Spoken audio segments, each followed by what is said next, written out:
C'est un plaisir de vous retrouver, mesdames et messieurs. Bonsoir, bienvenue dans cette édition d'information dont voici le sommaire. Programme national de recensement administratif à vocation d'état civil.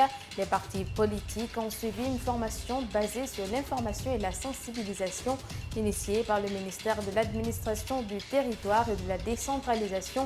Ce programme va recruter plus de 9000 agents recenseurs. Plus de détails à suivre. Et puis, restriction de l'accès à Internet et des médias privés en Guinée, le Parlement citoyen pour l'engagement civique appelle à un sit-in le 20 février 2024. Dans une déclaration faite ce samedi, les membres de ce collectif ont annoncé les couleurs de cette rencontre qui se tiendra devant le siège de l'ARPT. C'est tout pour les titres. Mise en œuvre du chronogramme de la transition, le ministère de l'Administration du Territoire et de la Décentralisation organise un atelier d'information et de sensibilisation des partis politiques sur le PNRAVEC, entendez Programme national de recensement administratif à vocation d'état civil. Plus de 9000 agents recenseurs seront recrutés et déployés sur le terrain à Marabangoura. Pour plus de détails. Le ministère de l'Administration du Territoire et de la Décentralisation échange avec les acteurs de la vie politique. Au menu, information et sensibilisation sur le programme national de recensement administratif à vocation d'état civil qui démarrera les semaines prochaines. Nous avons estimé ce jour que les acteurs politiques réunis au sein de l'ensemble des coalitions de partis politiques sont incontournables, donc il fallait les réunir pour leur expliquer le bien fondé de cette campagne qui doit démarrer, afin qu'ils puissent mobiliser au niveau de leur QG. Comme vous le savez, l'ensemble de ces partis politiques se réunissent chaque samedi pour passer des messages à leurs citoyens. Nous avons estimé qu'il fallait les réunir pour partager avec eux le processus de conduite de la campagne de mobilisation des citoyens en faveur du recensement avant le déploiement des 9818 agents recenseurs qui vont être recrutés à partir de la semaine prochaine. Selon le ministre Mori Kondé, ces agents devront conduire l'enquête ménage porte à porte et recenser les citoyens sur l'ensemble du territoire national afin de constituer le fichier de l'état civil, ensuite le registre national des personnes physiques. De ce registre sera extrait le fichier électoral pour aller vers le référendum et les élections. Présent à cette rencontre, le président de l'UDRG, Baouri, qui a parlé au nom de ses pairs, a mis un accent sur la place qu'occupe le programme national de recensement administratif à vocation d'état civil. Le plan national pour le recensement à vocation d'état civil est l'élément central de cette transition. Parce qu'à partir de là, au-delà de la confection d'un fichier d'état civil sur lequel on pourra extraire le fichier électoral, c'est doter l'État des éléments susceptibles de permettre une meilleure gouvernance du pays, que ce soit pour l'école, que ce soit pour la sécurité, c'est-à-dire pour les permis de conduire, pour les passeports, pour la carte d'identité, pour même la sécurité sociale. En d'autres termes, c'est un élément fondamental sur lequel l'État pourra bâtir un autre type de gouvernance pour demain. Pour rappel, le PNRAVEC est le deuxième point inscrit dans le chronogramme de la transition. Bisbille entre le Premier ministre Bernard Gomou et le ministre de la Justice. Le sujet était à l'ordre du jour ce samedi à l'Assemblée générale du RPG Arc-en-Ciel. Les responsables de ce parti ont critiqué ce malentendu au sein de l'équipe gouvernementale. Marc Yombouno, ex-ministre du Commerce, a abordé le sujet devant les militants. Salimatou Diallo et Ansoubey Lobalde. Le malentendu entre le Premier ministre chef du gouvernement et le ministre d'État à la Justice et des droits de l'homme n'a pas laissé indifférent Marc Yombouno, membre du bureau politique du RPG Arc-en-Ciel. Selon cet ancien ministre d'Alpha Condé, cela ne devrait pas avoir lieu au sein du gouvernement. Ça voudrait dire qu'il y a un dysfonctionnement au sommet de l'État qui se manifeste par l'insubordination au sein du gouvernement, qui se manifeste par la présence des clans, qui se manifeste par la démonstration des égaux. Ce qui n'est pas normal. En tant qu'ancien membre du gouvernement, nous regrettons très sincèrement ce qui se passe. Même si ce n'est pas notre gouvernement, mais il parle au nom de la Guinée et du peuple de Guinée. Donc la honte à la place publique touche tout le peuple de Guinée. Et c'est ce que nous devons mériter. Un ministre relève de l'exécutif et non de son corps d'origine, rappelle Marc Yombono. Au sein d'un gouvernement, il n'y a pas d'électron libre. Aucun ministre ne peut se prévaloir le droit d'être libre sans être sous une autorité. Une fois que tu dis que toi, le Premier ministre ne te commande pas, alors tu ne gères plus un département. Parce que tous les départements sont coordonnés par le Premier ministre. Il ne faut pas mélanger les genres. Quand on parle du judiciaire, il faut parler du justicière. Quand on parle de l'exécutif, il faut parler de l'exécutif. Un ministre est dans l'exécutif.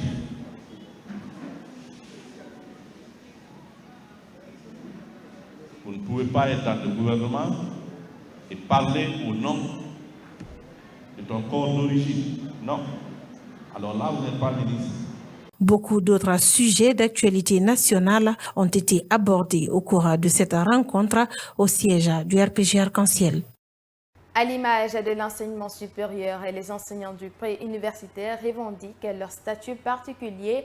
Réunis au sein de l'intersyndicale de l'éducation, ils ont mis en place, j'y arrive, une plateforme revendicative adressée au ministre du Travail et de la Fonction publique. Cette plateforme regroupe plusieurs points de revendication. Diana Boutiam.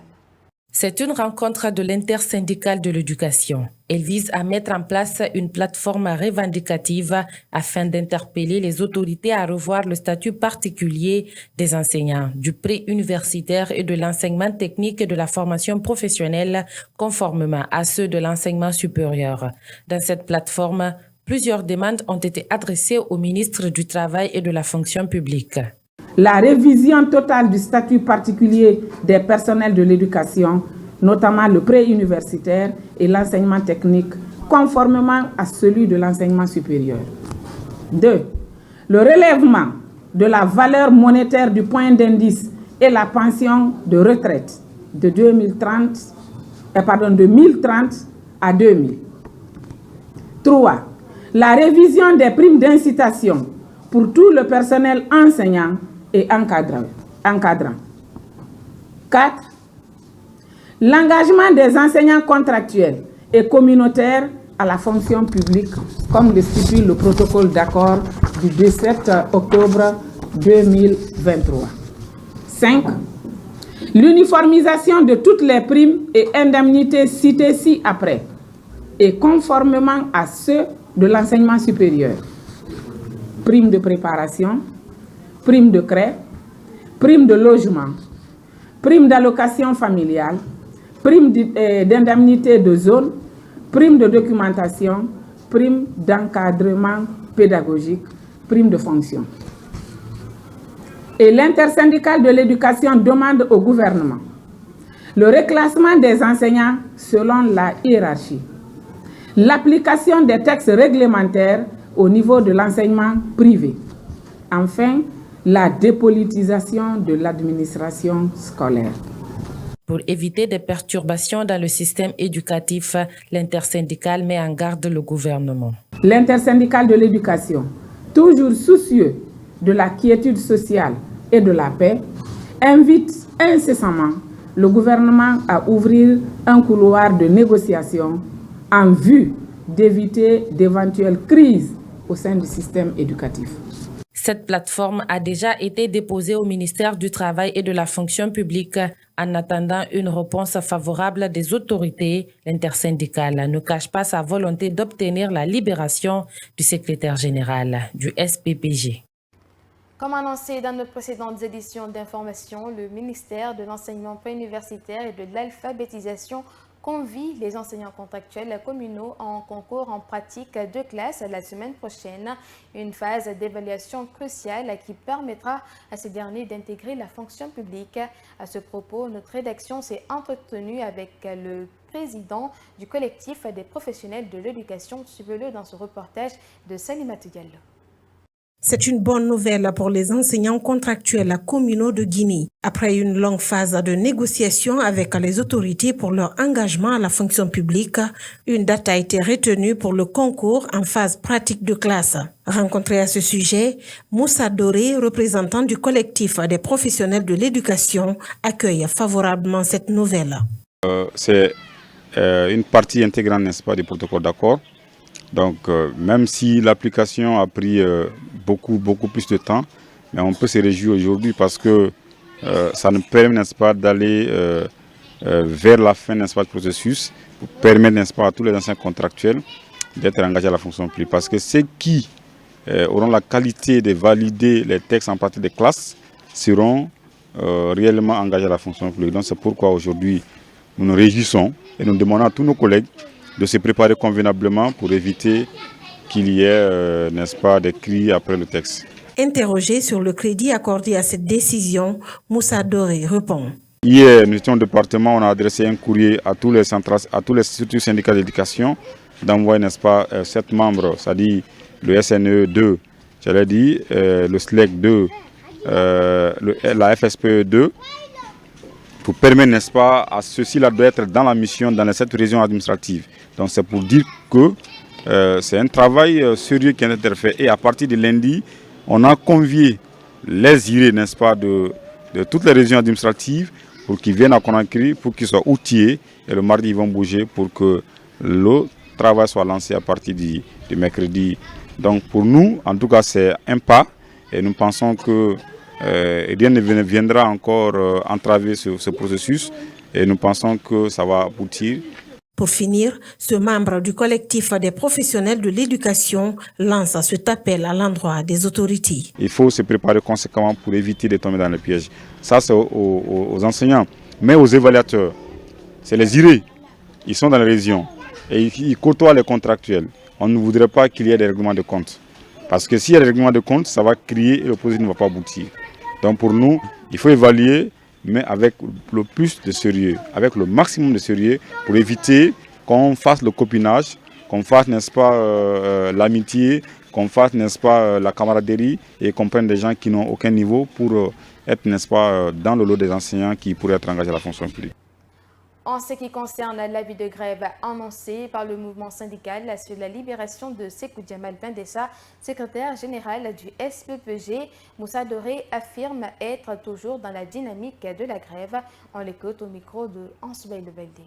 Effectivement, nous, notre souci c'était que notre processus puisse continuer. Mais si l'État a la volonté aussi de continuer, mais nous ne pourrons que dire merci. Maintenant, la grève, est-ce que ça va avoir lieu ou pas? On attend de voir demain.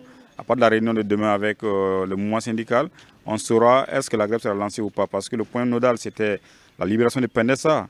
Et quand il est libéré, on peut négocier les autres points. Et les informations que j'ai, je pense que d'ici le lundi, il pourrait être libéré. Et si cela est fait, je pense que ça va encore baisser la tension.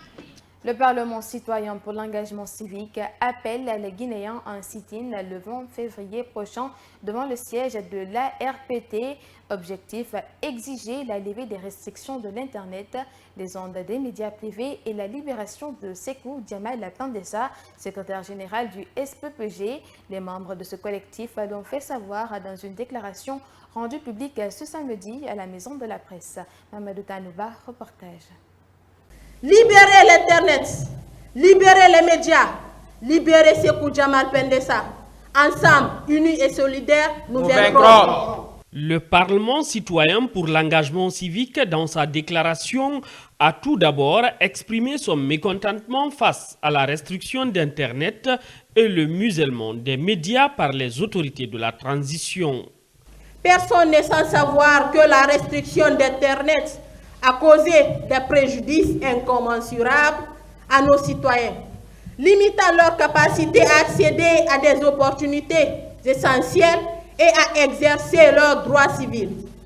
De même, la presse libre est le socle de toute démocratie. La censure des médias empêche l'examen public des actions gouvernementales et prive les citoyens d'une source cruciale de connaissances et de compréhension. Ce qui est encore plus révoltant et inadmissible, c'est le fait qu'un ministre de la République, ministre des postes de télécommunications et de l'économie numérique, de surcroît, porte-parole du gouvernement, s'est amusé à dire que l'Internet n'est pas un droit. C'est pour toutes ces raisons citées que le Parlement citoyen pour l'engagement civique a choisi la date du 20 février prochain pour l'organisation d'un sit-in devant les locaux de la RPT. Nous avons décidé ce qui suit. L'organisation d'un sit-in le 20 février 2024 à partir de 9h devant les locaux de la RPT dans la commune de Ratoma. Nous appelons le peuple de Guinée à se mobiliser pour accompagner ces actions citoyennes en vue de rétablir l'Internet et les médias et exiger la libération sans condition du secrétaire général du syndicat des professionnels de la presse de Guinée, SPPG, Sekou Jamal Pendessa. Ce collectif se dit déterminé à braver l'interdiction de manifester pour exiger un droit fondamental à l'heure du numérique. Je vous l'annonçais en titre, l'état civil de Matoto est à sa 10e année depuis sa création. Ce département, depuis son existence, a fait des travaux d'enregistrement des cas de mariage, de décès, de naissance, entre autres. Au cours de l'année 2023, il y a eu 3310 mariages enregistrés, 5400 naissances, dont 5300 transcriptions et 174 décès. Des chiffres qui dépassent ceux enregistrés en 2022. Suivez le compte rendu de Mama Setatawe la Camara. Le mariage est l'union sacrée de deux personnes. Selon des statistiques, pour 2023, 3310 mariages ont été scellés par l'état civil de Matoto et plus d'une dizaine par jour. Ce département relevant des services de la mairie de cette commune continue de changer de physionomie. Après sa rénovation et son extension, le bâtiment dispose de nos jours d'une salle VIP permettant de sceller les mariages, d'où cette enseigne qui imprime l'union sacrée. La naissance, c'est l'état civil. Le mariage, c'est l'état civil. Le décès, c'est l'état civil. Donc, quand vous prenez le cadre solennel et le cadre idéal, vous devrez mettre en œuvre cette application, cette réflexion d'identité de l'homme. C'est l'état civil. Nous avons constaté que le jour du mariage, j'ai toujours dit que le mariage se caractérise de deux caractères fondamentaux. Il y a le caractère solennel, il y a le caractère sacré. Le caractère solennel, c'est un jour solennel pour le marié. Il est propre. Il vient à l'état civil, il trouve que vraiment l'état civil n'est pas propice. Ça lui décourage, alors que c'est son jour solennel. C'est pourquoi nous avons rénové cette salle pour attirer, pour dire aux gens, il ne faut pas qu'ils restent à la maison. Depuis l'avènement de la biométrisation des documents, l'état civil de Matoto a réalisé plus de 1000 cas dans l'intervalle de 3 mois. Le maire de la commune de Matoto s'en réjouit. La vie d'une collectivité est liée à l'état civil. Et aujourd'hui, notre état civil, nous sommes fiers. Parce que, et à l'international, et sur le plan national, on est convoité. Il vient d'une rentrée où il a débloqué pas mal de dossiers au niveau de la Belgique. Et il est allé plus loin, aller rencontrer le maire d'une commune pour lui faire comprendre tout ce que nous faisons ici. Et ce jour, ils l'ont tiré le chapeau. C'est ça le rôle d'un cadre. Qu'il en soit remercié pour ça. Plus de 3000 mariages célébrés par l'état civil de Matoto en 2023, des statistiques plus grandes que celles de 2022, où il y a eu 2000 cas de mariage enregistrés. C'est ainsi que prend fin cette édition d'information à tous. Merci de l'avoir suivi. Retrouvez l'intégralité de nos éditions sur notre page Facebook groupe Kavi Média. Au revoir.